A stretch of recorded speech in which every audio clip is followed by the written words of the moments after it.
SST is brought to you by Stark Auto Sales, home of the ultimate worldwide scratch and dent car sale.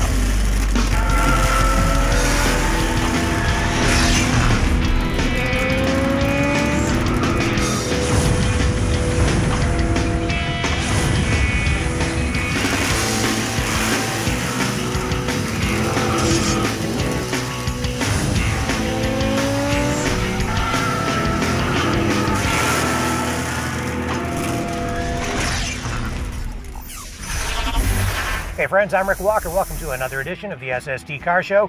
Lots of cool stuff to share with you today, but let's just jump right into it, shall we? With this look at the all-new BMW Z4.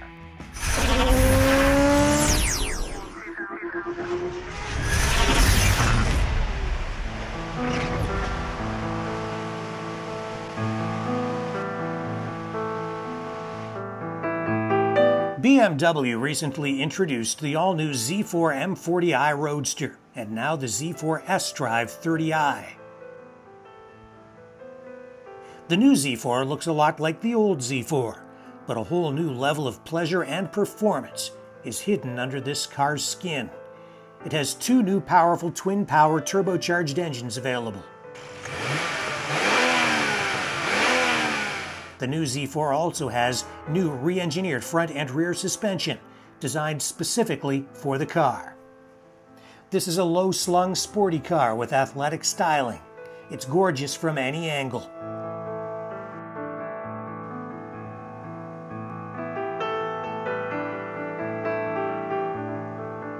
It's 13 millimeters taller.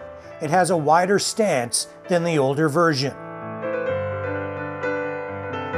The end result of all this adjustment made by the designers and engineers is a car that has a perfect 50-50 weight distribution. It all adds up to stellar handling.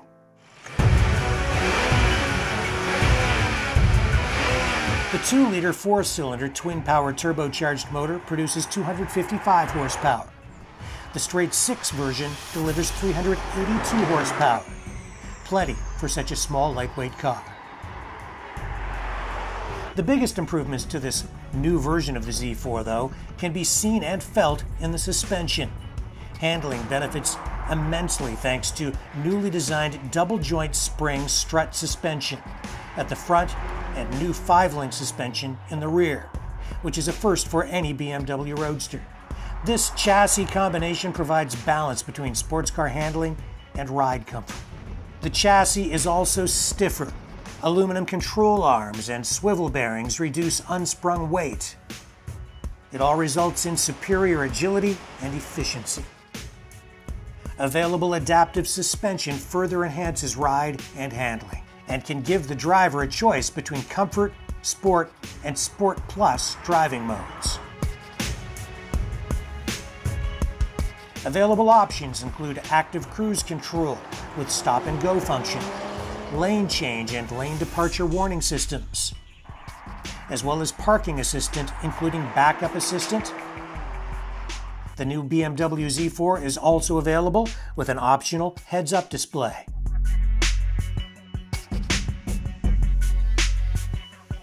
This is just a classic design wrapped around modern drivetrain and suspension technology. It's a great roadster, and it looks fantastic with the top up or down.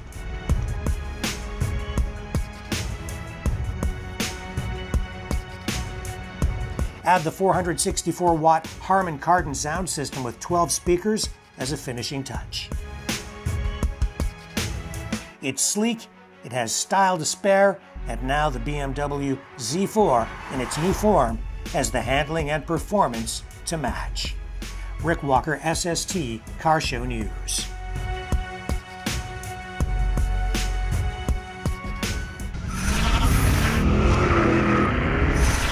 Our next feature vehicle is from Ed Pettis.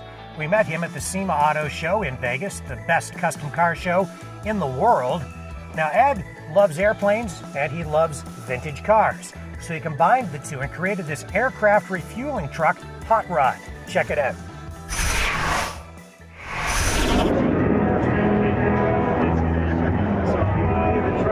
What is this thing?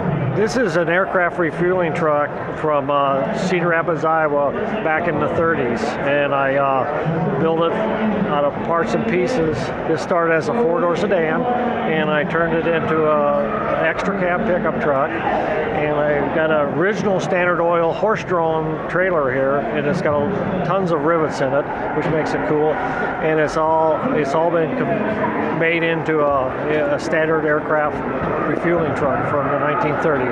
So it's a truck, but it started as a four-door sedan Willys, and it's a truck and an aircraft refueling truck. My interpretation of an aircraft refueling truck from 1932. And a buddy of mine has a 1931 standard aviation plane, so that kind of makes it kind of fun too. So we plan on maybe doing Oshkosh together this year, so that'll be kind of fun. So what was it that I guess inspired you to begin the whole project?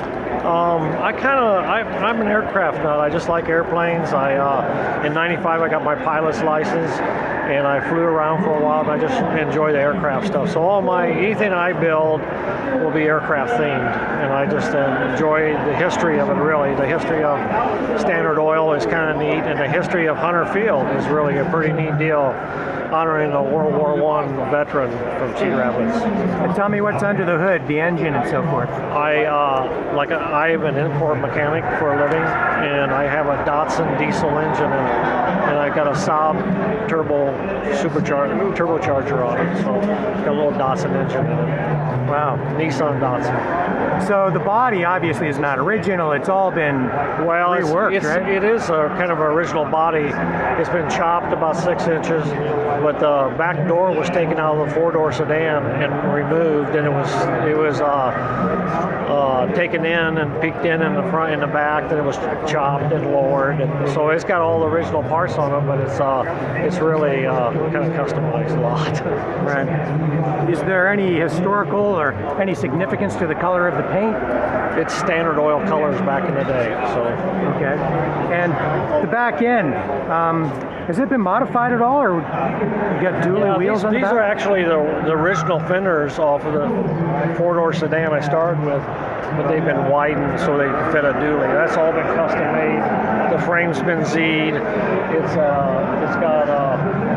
It's got a lot of aircraft parts in it. It's got an oxygen tank for a fuel tank. Inside the interior, it's got a shifter that was a control unit for a Bristol bomber, 1937 Bristol bomber.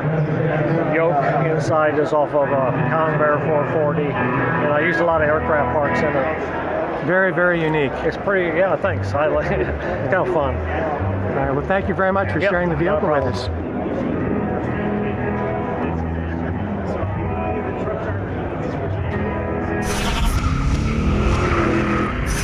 And now a look at a very cool 1940s pickup that we found at the SEMA Auto Show in Las Vegas.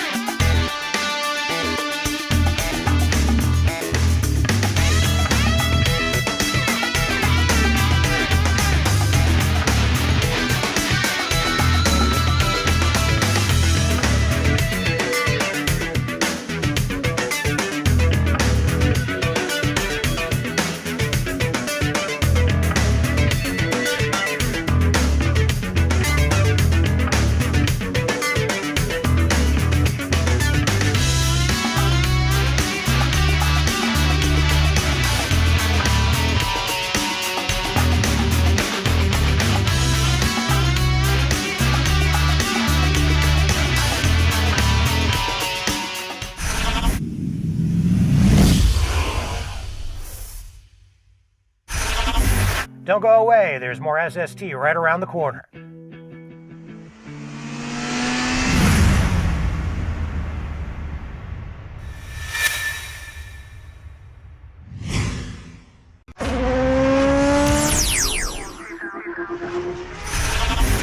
And now a look at a very cool 1970 Mercury Cougar. This is one lethal cat that we found in Vegas.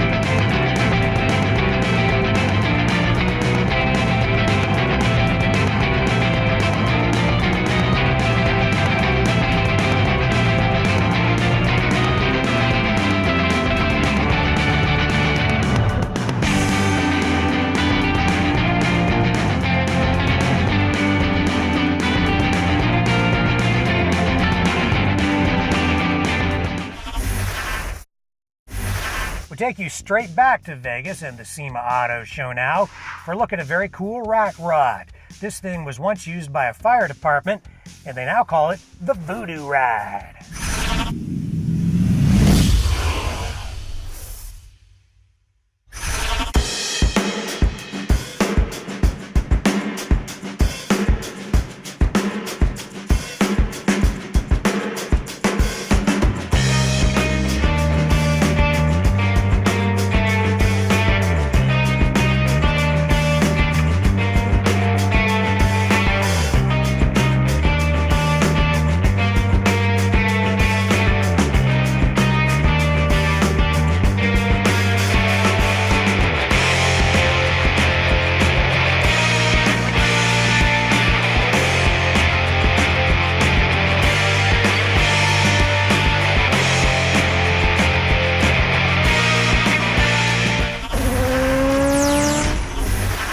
Don't go away.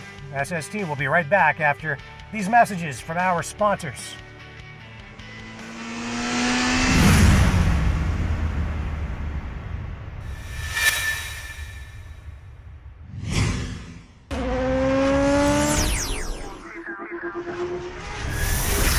Okay, friends, welcome back to the SST Car Show. We take you now to Nocona, Texas, just outside Dallas. That's where we met Norm Theroff, who has this very cool 1972 Plymouth Satellite, equipped with a big block 440.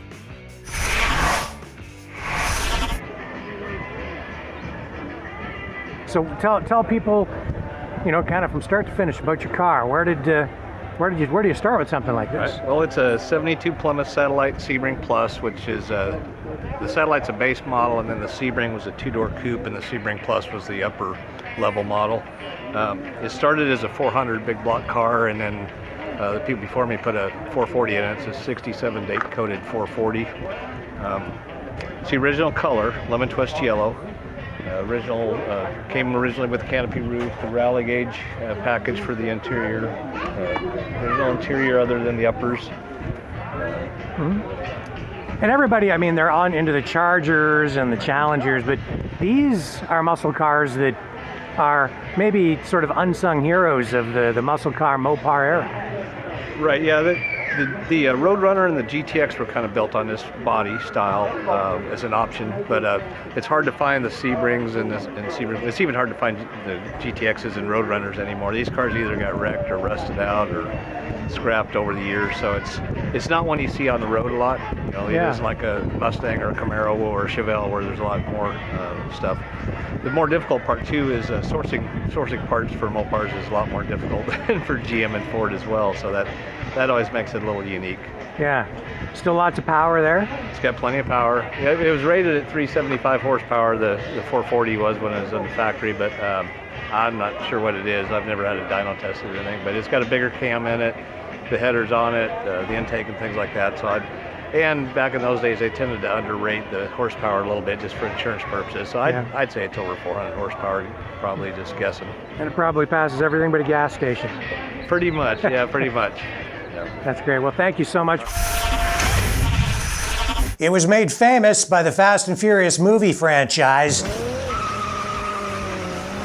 It's sought after by collectors. And now the Toyota Supra is about to make a comeback. Supra! I'm Rick Walker, and you're watching the SST Car Show. Back in the early 70s, Toyota executives wanted something they could compete for the pony car market with, so they came out with the Toyota Celica. But for real car enthusiasts, it just wasn't quite enough. So they upgraded that little beast and turned it into the Celica Supra. And soon, the Supra became a car unto itself. In 1978, they came out with just the Supra for North America.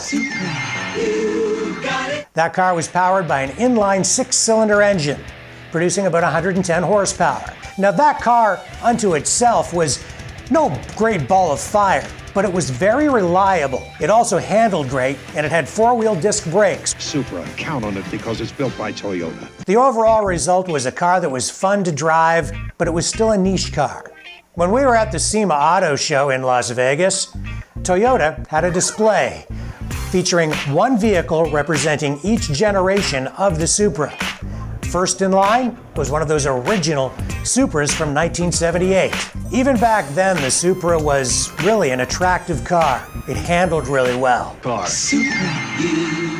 The incredible new Toyota Celica Supra, the powerful pleasure. Then in 1981, they came out with the Mark II. The engine was still nothing to really write home about, but the car was still fun to drive. This is the right stuff. It handled really well, and of course, because it was a Toyota, it was reliable.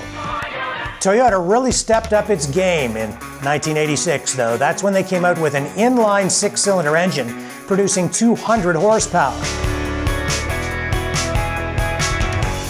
The design really progressed from this wedgie shape to a more aerodynamic design in 1986. But that wasn't the end of the story.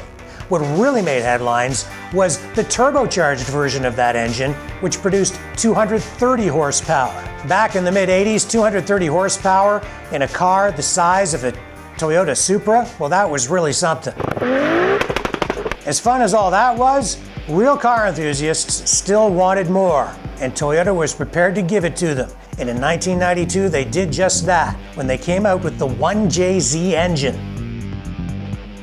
The 1JZ engine was a game changer because it was not only reliable and tough, it could be tuned to produce a lot more horsepower.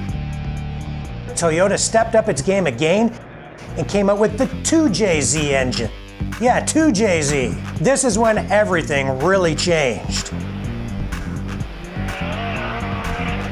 With the 2JZ engine, guys were swapping out parts, putting on turbochargers, and even feeding it nitrous, producing unheard of horsepower in the range of 800 horsepower.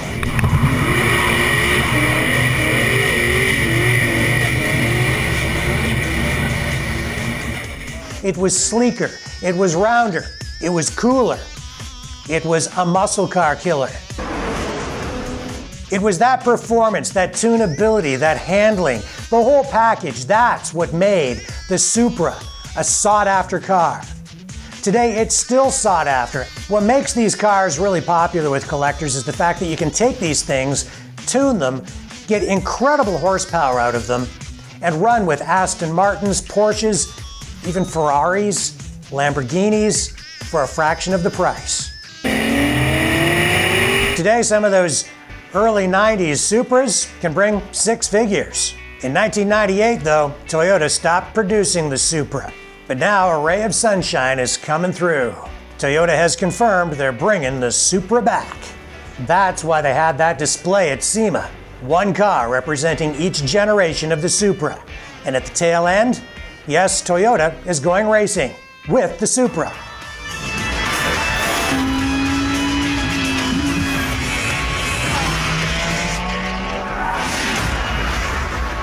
This car will make its racing debut in 2019 at Daytona in February. But even that is just a taste of things to come, because Toyota has confirmed they're working with BMW to produce an all-new sports car, a new version of the Supra. As we understand it, the new Supra will come equipped with an inline 6-cylinder engine again, from BMW this time though. It will produce 335 horsepower. The new Supra will be unveiled in January at the North American International Auto Show in Detroit. The SST Car Show will be there, and we'll bring you the full story. So don't cry, the Supra is coming back. I'm Rick Walker, SST Car Show News.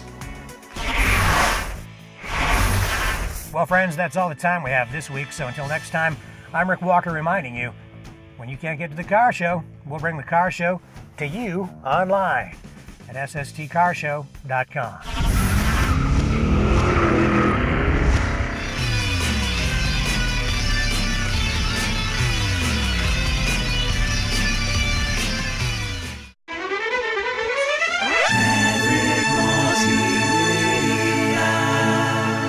This has been a Maverick Multimedia production.